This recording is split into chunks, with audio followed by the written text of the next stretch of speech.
সময় যেহেতু খুব কম, সেই কারণে এবারের নির্বাচনে বাড়ি বাড়ি যাওয়ার জন্য গণসংযোগের সময় নির্বাচন কমিশন আমাদেরকে দেয় নাই।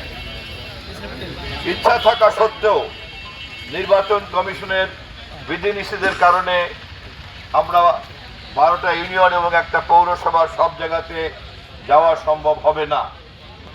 সেই কারণে যারা আপনারা আমার মাইকের আওতায় আছেন, আমার মাইক্রোফোনের আওতায় আছেন, আপনাদের সকলের প্রতি বিশেষ অনুরোধ থাকলো আমার সালাম আপনারা প্রত্যেকে এই এলাকার বাসিন্দাদের কাছে পৌঁছাবেন।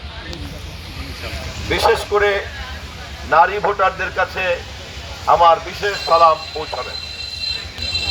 দেশ আজ এক সংকটের মধ্যে দাঁড়িয়ে আছে। সাবেক প্রধানমন্ত্রী নির্বাচনে কারচুপি করা এবং গণতন্ত্র হত্যার দায়ে জনগণের রোষে পালিয়ে বিদায় নিয়েছে। আমাদের মাতৃতুল্য নেত্রী দেশনেত্রী বেগম খালেদা জিয়া চিরদিনের মতো আমাদের কাছ থেকে বিদায় নিয়েছে।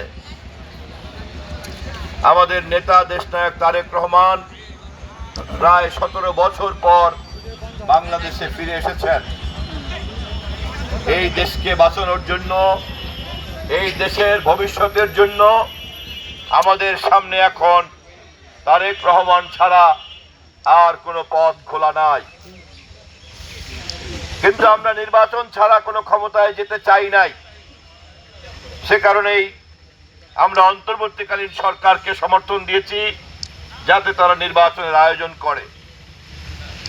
সেই নির্বাচন আগামী 12 তারিখে অনুষ্ঠিত হতে যাচ্ছে। আপনারা সকলে দেশের স্বার্থে, স্বাধীনতার স্বার্থে, উন্নয়নের স্বার্থে, গণতন্ত্রের স্বার্থে, আপনার নিজের ভোটাধিকারের স্বার্থে তারেক রহমানকে প্রধানমন্ত্রী করার জন্য ধানের শীষ মার্কায় ভোট দিয়ে আমাকে এমপি নির্বাচিত করবেন।